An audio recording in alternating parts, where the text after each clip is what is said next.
vas tourner un peu.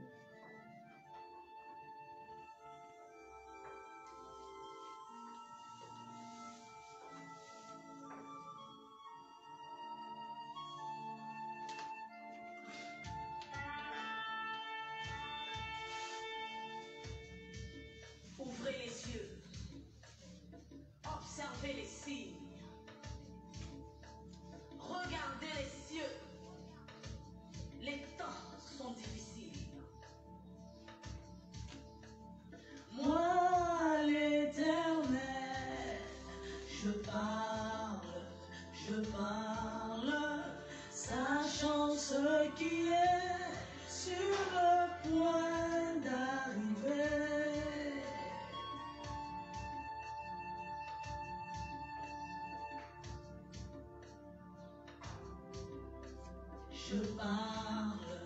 Je parle, sachant ce qui est sur le point d'arriver.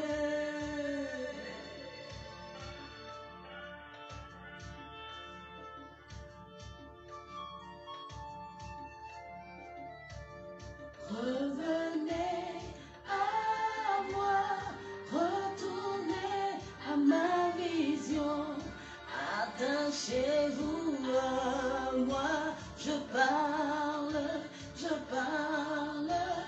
revenez à moi, retournez à ma vision, attachez-vous à moi, je parle. Les hommes sont amis de l'argent, rebelles à leurs parents, si irréligieux, Aimant le plaisir plus que Dieu. Ils ont pour Dieu leur ventre, profanent ce qui est sacré. Ayant la parole de la piété, mais reniant ce qui en fait la force. Observez les signes. Les Les temps. temps sont difficiles.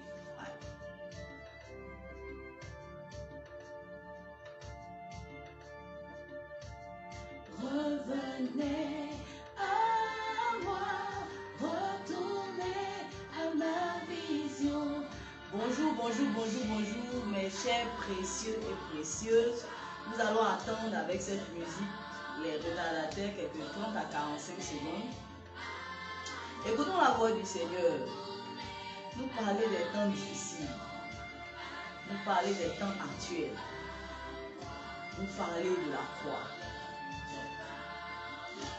Mes enfants, Mes élus, éloignez-vous de ces hommes-là. ne les imitez pas. Sortez du milieu d'eux. Revenez à moi. Vos pensées ne sont pas mes pensées. Attachez à ma vision. Vos voix ne sont pas mes voix. Attachez-vous à moi. Fils de ma sainte et grande maison. Observez Observez les cieux. Observez les signes. Les temps sont difficiles. Ha. Ouais. Alléluia. Alléluia. Alléluia. Alléluia. Bonjour. Nous sommes à notre rendez-vous. Alors, je voudrais commencer par m'excuser. J'ai raté 2 rendez-vous que nous nous sommes donnés. 2 semaines de suite. D'abord, c'était un long jeûne qui m'épuisait un peu. Et puis après, il y avait un palu qui était maltraité, qui a ressurgi. Donc, je ne me suis pas senti très bien. Et donc, bon, j'ai dû me traiter et puis revenir en pleine forme pour pouvoir continuer notre merveilleuse aventure qui a été annoncée depuis le début de l'année. Je vous ai promis une série de vidéos, de sessions live sur le thème la croix et le mariage.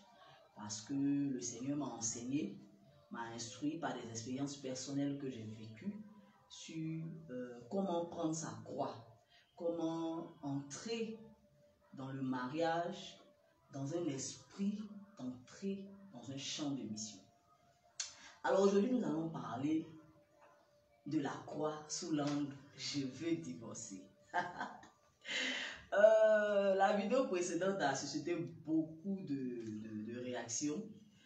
L'épouse d'un veuf, je bénis le Seigneur pour toutes les personnes qui ont été édifiées, qui m'ont appelé et qui ont voulu en savoir plus, qui ont voulu avoir un conseil, une assistance. Je prie que Dieu entre vraiment dans les couples qui sont en difficulté et qu'il y ait beaucoup de restauration et que des témoignages édifiants puissent être partagés sur cette page pour que nous puissions ensemble glorifier et honorer Dieu qui travaille dans la vie de ceux qui décident résolument de le suivre. Aujourd'hui, je veux divorcer. En tout cas, il fut un jour, il n'y a pas très longtemps, où cette phrase était je ne voulais plus rien entendre, je voulais divorcer. Alors qu'est-ce qui s'est passé? Je suis rentré dans le mariage avec plein d'étoiles dans les yeux. Des étoiles dans les yeux. J'avais en tout cas un grand rêve. Moi j'ai attendu le mariage. J'ai eu beaucoup d'expériences qui n'ont pas abouti. J'ai attendu le mariage avec beaucoup de... Vraiment, je désirais me marier. Le fait d'avoir beaucoup échoué a fait que j'ai travaillé sur moi, sur mon caractère, travaillé sur ma personnalité. En tout cas, je désirais être dans le mariage. Et quand par, je veux dire, la grâce, la miséricorde, la grande compassion de Dieu, j'ai été surprise par le mariage. Vraiment, j'étais 2 fois plus en joie. J'avais plein d'étoiles dans les yeux.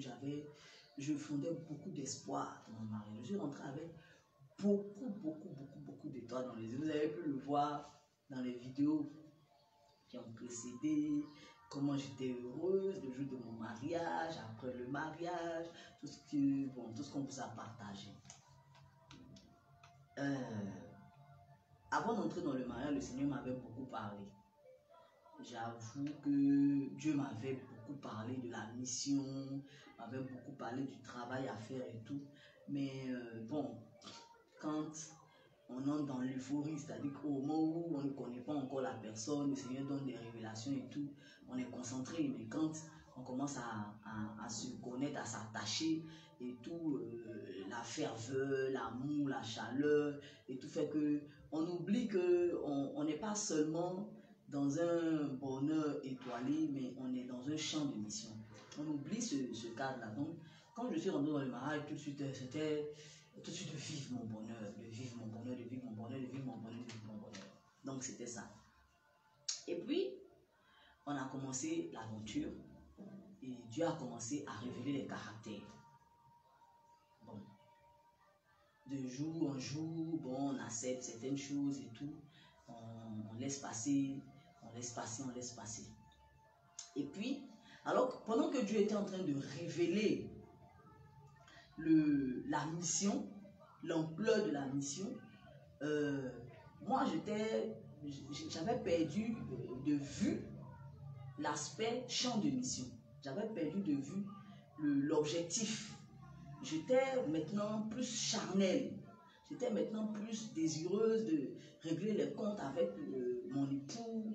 Voilà, voici, je voulais mon bonheur. Voilà, toutes choses. Bon, on doit organiser la gestion de la maison comme ça. On doit organiser l'éducation des enfants comme ça. On doit organiser notre communication comme ça. Notre vie à deux. On s'asseyait pour parler. Chaque fois, j'allais vers lui. Ah, il faut qu'on organise telle chose. Il faut qu'on organise tant. Il faut qu'on... Bon, les enfants, on va faire comme si... J'étais tout le temps affairée au couple là. Bon, il n'avait pas la même perception tout de suite que moi de la vie de foyer. C'est-à-dire que bon, j'avais en face de moi quelqu'un bon, qui a eu 12 ans de mariage, qui a eu une expérience de 12 ans de mariage, mais qui me donnait l'air de ne pas avoir d'expérience de mariage. C'est-à-dire qu'il n'anticipait pas sur certaines choses, il n'avait pas de réactions. Quelqu'un qui veut s'asseoir pour dire, bon, telle chose on organise comme ça, telle chose on organise comme ça. Donc, au départ, je l'interprétais comme quelqu'un qui était en train de dire que, bon, lui, c'est nous les femmes qui aimons faire du mariage, tout un plat, lui, bon, c'est pas ça. Je n'avais pas encore compris certaines choses. Donc, j'étais très affairée aux affaires du mariage, du couple. Et tout le temps, j'allais vers lui. faut que, bon, on parle de ça, il faut qu'on discute de telle chose. On va discuter de longues heures, on va dérouler en prière, on va faire telle chose, on va faire comme ça, on va organiser, on va organiser. Et tout le temps, c'était moi, c'était moi, c'était moi, c'était moi, c'était moi. Et puis, bon, il y avait des choses, par exemple, dans la gestion du caractère, dans la découverte, on va dire, de nos caractères, il y avait des choses qui me semblaient urgentes, importantes, là, il faut régler tout de suite, mais qui ne lui semblaient pas urgentes ni importantes. Il y avait je pouvais voir quelque chose qui est grave. Je trouve que telle chose est grave, oh, vraiment, c'est très grave et tout, mais il trouvait qu'il ne fallait pas faire tout un plat pour cette situation.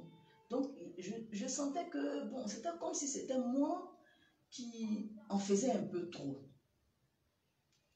Jusqu'à ce qu'on arrive à un point où j'ai déposé un dossier sur sa table, on va dire ça comme ça. Je lui ai fait une remarque concernant notre vie de couple vers début septembre 2021. Jusqu'en novembre, fin novembre 2021, c'était la même chose. C'est-à-dire qu'il me disait, ok, j'ai compris. Et à chaque fois qu'on parle, il est très ouvert, il n'y a pas de problème et tout.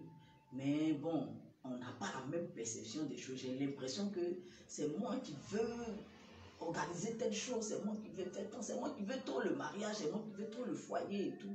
Lui, il a un sentiment d'être libre. Bon, il a une réaction de quelqu'un qui ne se prend pas trop la tête. Donc, ça me frustrait à chaque fois. Et puis, je ne comprenais pas pourquoi moi j'étais comme ça et puis lui, il était de cette manière. Je le prenais souvent personnellement. Je me disais que c'était dirigé contre ma personne ou bien c'était un manque de volonté manifeste de s'investir dans la relation et tout. En tout cas, j'avais plein de réactions charnelles. Visiblement, j'avais oublié, j'avais perdu de vue le champ de mission. Et puis quand on est arrivé à un point de désaccord où je lui ai présenté une situation, j'ai dit non, moi je vois que ça, il faut que ça soit réglé maintenant. Et lui, il pensait que bon, il faut prendre le temps de réfléchir, de régler, et ça perdurait. Je me suis bloqué dans la relation. Je me suis dit que si ça, c'est pas réglé, moi je ne peux pas continuer, je ne peux pas être entière avec lui. Donc, c'est devenu un problème. C'est-à-dire que c'était une petite discussion, une petite affaire qui est devenue comme un boule de neige. 1 mois, 2 mois, 3 mois. On est arrivé début décembre 2021. Bim, ça a explosé. J'ai dit non, moi je ne peux pas, ça ne m'arrange pas. Je ne peux pas continuer. Si c'est comme ça, ça veut dire que vraiment, c'est comme si c'est moi qui veux me marier, lui ne veut pas se marier. Donc, moi, ça ne m'intéresse pas. Je ne suis pas là à chaque fois à poursuivre quelqu'un qui normalement devait être aguerri dans la question du mariage. C'est comme si c'est moi qui en fais un peu trop. Lui, il avait ses raisons. Il avait ses raisons que si Dieu nous donne l'occasion, il pourra expliquer. C'est-à-dire, chacun vit la croix de son côté. Hein. Moi, j'explique la croix de mon côté. J'explique comment j'ai porté ma croix, comment je porte ma croix dans le foyer. Donc, il avait ses raisons qui sont aussi justifiées. Et on arrive à un point où je dis, je ne peux plus. J'avais vu aussi des choses dans son caractère qui m'avaient choqué. Et je me disais, mais comment telles choses peuvent exister? Comment il peut être comme ça? Comment? Et je me disais, non, ça, si ça ne change pas, c'est compliqué, c'est pas normal. Je vivais ça intérieurement, seul. Et puis bon, comme je ne suis pas la personne à aller raconter les choses aux amis, je le vivais seul, je le vivais intérieurement, je le vivais très mal. Et puis, je suis arrivé à un point où j'ai dit, bon, moi, c'est fini, je ne veux plus, c'est bon. Je vais prendre mes affaires, je vais partir. C'est plus simple comme ça. On n'a pas besoin de faire du faux, de rester là à faire croire que tout va bien alors que intérieurement ça ne va pas. Moi, je ne peux pas avancer avec cette situation. Mais j'ai eu un réflexe qui est celui que je veux partager aujourd'hui avec ceux qui désirent porter leur croix et avancer. N'oubliez pas qu'on parle de la croix et le mariage. J'étais arrivé à un point où j'estimais que il ne pouvait pas changer et que ça ne m'arrangeait pas et que ce n'était pas comme je voulais et que ce n'était pas ça. Et j'avais oublié que je suis entrée dans le mariage comme on entre dans un champ de mission. Ce n'était pas d'abord pour mon bonheur personnel, pour ma joie. Je suis rentrée pour sauver quelqu'un. Et même pas lui seul, lui et les enfants, parce qu'il n'est pas venu seul dans ce foyer, il est venu avec 3 enfants. Je suis rentrée pour les sauver. Je suis rentrée pour les conduire à Dieu. Je suis rentrée pour les amener à Dieu comme Dieu veut qu'ils soient ramenés. Je suis rentrée pour collaborer avec Dieu, pour qu'ils deviennent ce que Dieu veut qu'ils soient. Et j'avais oublié ça. Je pensais que j'étais rentrée pour que lui, David, mon époux, il soit comme moi je veux, qui va me faire plaisir, qui va me satisfaire, qui va me mettre à l'aise, qui va me faire me sentir femme, me sentir heureuse. Donc, j'ai commencé à flancher vers ça. Et mon jugement a été biaisé parce que j'ai oublié que j'étais en mission avec Dieu. Et que Dieu était en train de me montrer quelque chose qu'il n'a peut-être même pas montré à quelqu'un. Peut-être les gens même de sa famille ne savent pas ce besoin de Dieu concernant mon époux, ce besoin de Dieu concernant mes enfants. Je suis même peut-être la seule personne qui sait combien, ce qui doit être sauvé en lui. Et Dieu avait fait en sorte de me faire entrer dans son intimité pour que je voie ce que peut-être même personne ne sait. Ce que personne même ne peut accepter. Et puis Dieu m'a fait entrer dans son intimité pour voir ça. Lui et mes enfants. Pour dire que voici le travail qu'on doit faire. Et puis, il va être sauvé, il va être délivré, il va être épanoui dans son ministère, dans son appel. Il va se positionner, il va être l'homme que je veux qu'il soit pour moi, Dieu. Voici combien je veux que tu collabores. Et Dieu me montre des choses et moi je le prends à mon compte personnel et je lui dis que c'est ça. Non, si c'est ça, je ne veux pas. Moi je préfère les choses, je préfère divorcer. Voici où j'en étais. Je veux divorcer, c'est bon, c'est pas la peine de faire du faux, de faire semblant devant les gens. Mon réflexe a été de dire bon, comme ce mariage, je ne suis pas allé. Je n'ai pas vu la photo de David quelque part pour dire que ce monsieur me plaît, je vais aller me faire voir et puis bon, il va me draguer et puis non, c'était pas ça. C'est Dieu même qui nous a fait nous rencontrer, c'est Dieu qui a donné les révélations et on s'est mariés. Je vais retourner vers Dieu avant de prendre la décision de prendre mon sac pour sortir de la maison. Mais dans le cœur, j'avais décidé. Donc, j'avais les réactions de quelqu'un qui ne veut plus dans la maison. Je ne parlais plus avec lui, j'avais raccroché de tout ce qu'une femme doit être pour son époux dans la maison, j'avais raccroché. Pour lui, pour les enfants, j'avais raccroché. En tout cas, j'étais parti. La seule chose, c'était que j'étais encore dans la maison. Et puis, j'ai dit, bon, je me tourne vers Dieu avant de sortir de la maison. Et quand je me tourne vers Dieu pour dire, Seigneur, je suis à bout. Je ne peux pas. Je ne peux pas accepter ça. Mais ça, c'est quoi? Comment? Et moi, comment je vais faire comme si? Le Seigneur me dit, je t'attendais depuis longtemps.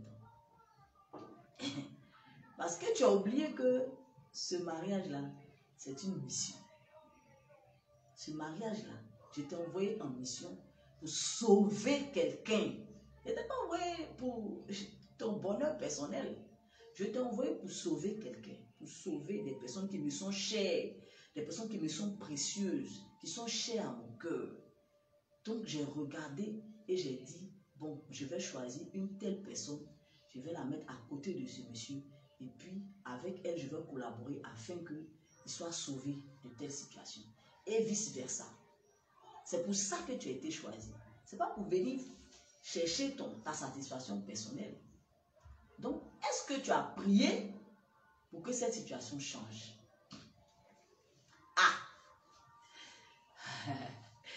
Voici où je me suis retrouvé coincé.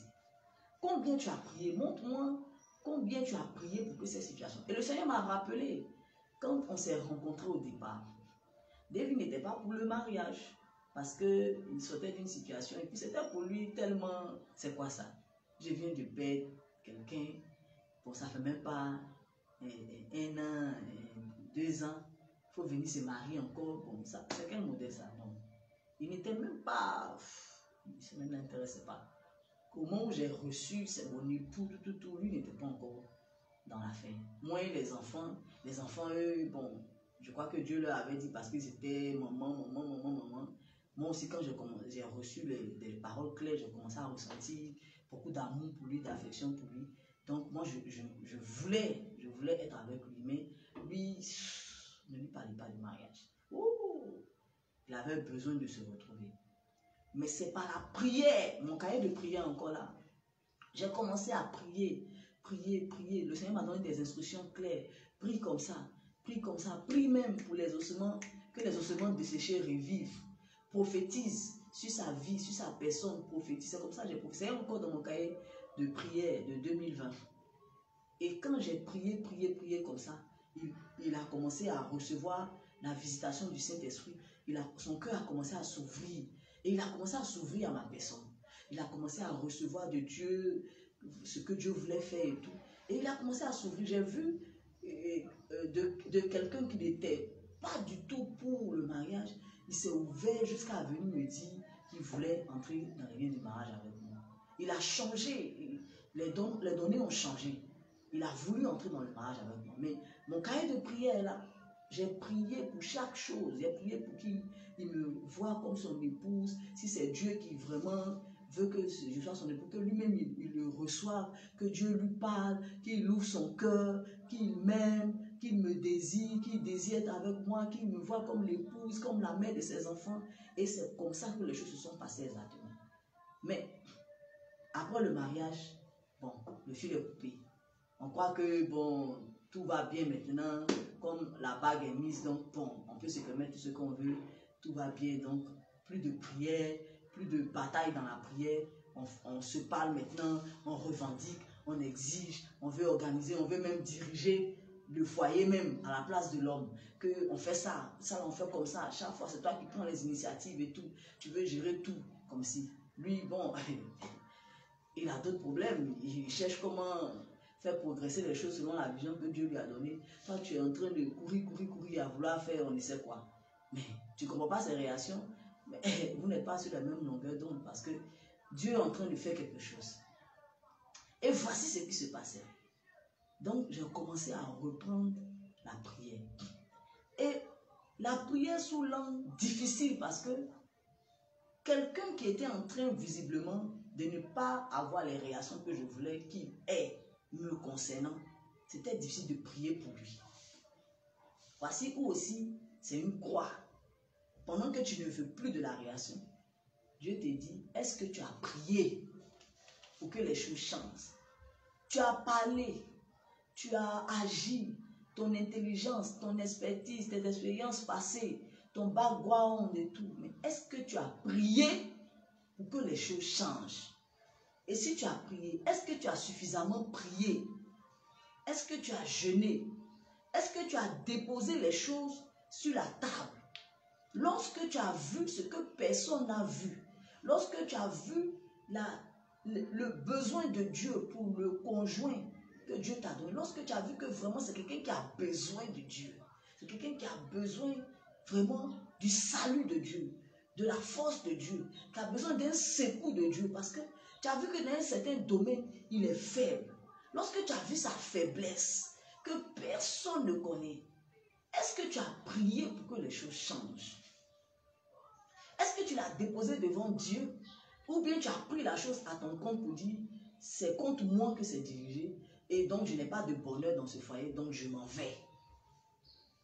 Prendre sa croix, c'est de prier. Ne pas regarder la chose personnellement, mais regarder que je suis venu sauver quelqu'un. Je suis venu faire en sorte que quelqu'un soit comme Dieu veut.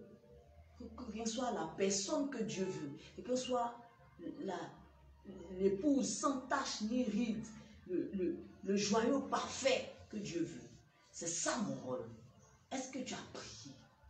Donc tout ce que je revendiquais, le Seigneur me dit, mais où est ton cahier de prière? Où est-ce que tu as déposé les choses et puis je n'ai pas exaucé? Voici où j'ai été rappelé à l'ordre. J'ai compris que je ne peux pas, si les choses ne changent pas, si les choses ne sont pas meilleures dans mon foyer, c'est parce que je n'ai pas été à mon poste de collaboration avec Dieu, prier pour que mon époux soit tel qu'il est. J'ai compris. J'ai pris la prière comme une arme. Si j'estime que dans son caractère, il est orgueilleux, il ne me parle pas, il ne pardonne pas, il ne fait pas ceci, c'est des points que je cite comme ça, pêle-mêle, qui ne sont pas forcément ce qu'il est. C'est vrai que, bon, chacun a son mauvais côté, mais si je remarque que tel point de caractère n'est pas bien, je le prends, je le dépose devant le Seigneur.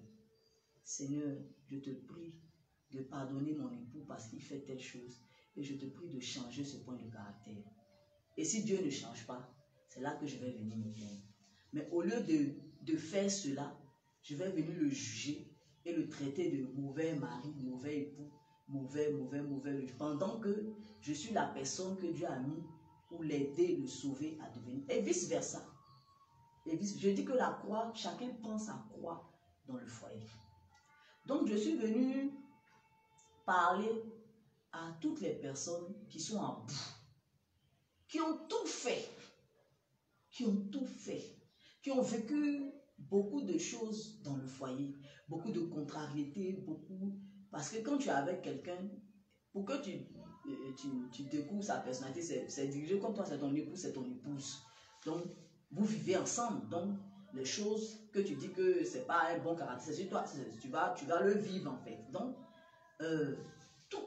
ceux qui ont tout fait, qui ont parlé, qui ont agi, qui ont eu des réunions, et qui se sont dit que l'autre ne peut pas changer, moi vraiment je ne veux plus, je m'en vais, qui sont à bout, qui estiment avoir tout fait, il faut prendre la prière. Il ne faut pas abandonner la vie. Parce que n'oubliez pas que nous nous sommes engagés devant Dieu et devant les hommes. Quand tu étais fiancé, quand tu étais copain, copine, quand tu étais ami, avant de te marier, tu pouvais te désengager du fait de tout faire pour sauver ton conjoint. Tu pouvais te désengager. Mais dès l'instant où tu as pris l'engagement devant Dieu et devant les hommes, c'est seul le rappel à Dieu qui peut être une raison suffisante pour ne pas être à ton poste pour sauver l'autre. Sinon, tu dois tout faire, même au péril de ta vie, pour sauver l'autre. Tu dois te donner, comme Christ s'est donné à la croix. Tu dois te donner. Tu dois donner de ta dignité. Tu dois donner de ton amour propre. Tu dois donner de ton orgueil, de ta personnalité.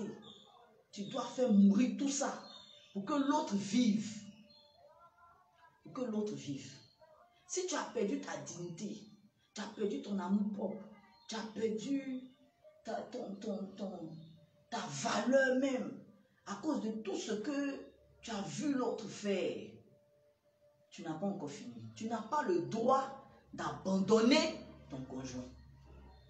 Si tu l'abandonnes, tu pèches. Tu dois te tenir au poste de la prière. Prier pour son salut, pour sa délivrance, pour sa restauration, pour son épanouissement. Quel que soit ce que tu penses qui est dirigé contre toi, c'est pas contre toi, c'est l'âme qui est en train de crier délivrance, c'est l'âme qui est en train de crier salut, c'est l'âme qui est en train de crier restauration. C'est là le champ de mission. Il faut prier pour l'autre. Il ne faut pas dire je m'en vais, j'ai trop vu. C'est trop compliqué, c'est difficile, c'est quoi, je ne peux pas vivre dans ça. Prends du temps dans la prière. Prends du temps dans la prière. Si c'est une situation vraiment calamiteuse qui met ta vie physique même en danger, tu peux prendre des distances, mais il ne faut pas abandonner la personne. Il faut prendre des temps de jeûne, des temps de prière, supplier que Dieu change la personne. Parce que si tu ne le fais pas, tu as abandonné la personne que tu étais seul à sauver. Et vice-versa. Et vice-versa. Autant moi je prends ma croix dans le mariage, autant David aussi prend sa croix dans le mariage. Il y a des choses pour lesquels Dieu collabore avec lui pour que moi je devienne une personne bien.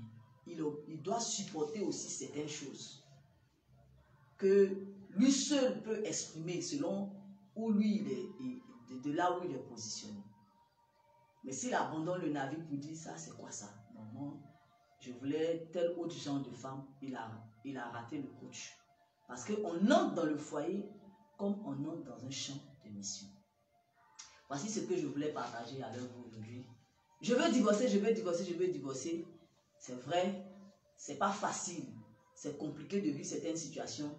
Beaucoup de gens, j'ai entendu beaucoup de témoignages, beaucoup de gens vivent des situations qui sont difficiles à porter. Mais avec Jésus, c'est possible. Il faut accepter de prendre sa croix. Il faut accepter de prendre sa croix et de se mettre au poste de la prière. Même si tu as tout fait, prie encore. Jeûne. Prie pour que les choses changent. Jeûne. Même si tu ne veux plus, même toi-même tu ne veux plus, tu veux partir. Jeûne et prie parce que tu n'as pas le droit de partir. Tu n'as pas le droit de partir. Tu n'as pas le droit d'abandonner l'autre. Même si la personne ne t'intéresse plus, tu n'as pas le droit de l'abandonner. Parce que tu t'es engagé devant Dieu et devant les hommes à être là pour cette personne. Donc si tu t'en vas, tu pêches. Prends encore ta croix. C'est difficile. Et puis prie. Jeûne pour que les choses aillent de l'avant. Oh Seigneur, je te prie de te souvenir des foyers, de te souvenir des couples, de te souvenir de toutes ces personnes, ces hommes et ces femmes qui sont en train de crier « je veux divorcer », qui sont en train de crier « je veux divorcer », qui sont à la porte du divorce, qui sont même déjà partis, Seigneur. Ramène-les à toi, ramène-les à ta vision, ramène le cœur à toi, ramène le cœur à toi, que chacun se tienne à son poste pour ne pas abandonner, Seigneur, le champ de mission que cela représente, de travailler, collaborer avec toi, pour que le conjoint soit sauvé, pour que le conjoint soit sauvé, pour que le conjoint soit sauvé. Seigneur, je prie que tu entres dans les couples, je prie que tu entres dans les couples, je prie que tu entres dans les couples, je prie même que tu dévances, Seigneur, les mariages, en essayant les fiancés, à entrer dans la vision, d'entrer dans les mariages comme on entre dans le champ de mission, et de prendre sa croix. Oh Jésus, je te prie pour la restauration de couple. Je te remercie pour toutes ces personnes que tu as commencé à réconcilier, Seigneur. Pour tous ces couples que tu as commencé à restaurer. Et je prie que, Seigneur, tu nous portes, tu nous gardes. Que l'honneur et la gloire te soient rendus. Soyez tous bénis et n'oubliez pas de prier, prier, prier. Plus que de parler, plus que de juger, plus que de vouloir gérer vous-même, plus que de vouloir faire les choses comme vous sentez, plus que de vouloir chercher votre bonheur. Priez que Dieu s'asseye dans votre foyer. Et quand le royaume des cieux entre, le bonheur vient par-dessus tout. Que toute la gloire soit rendue à Dieu. Amen.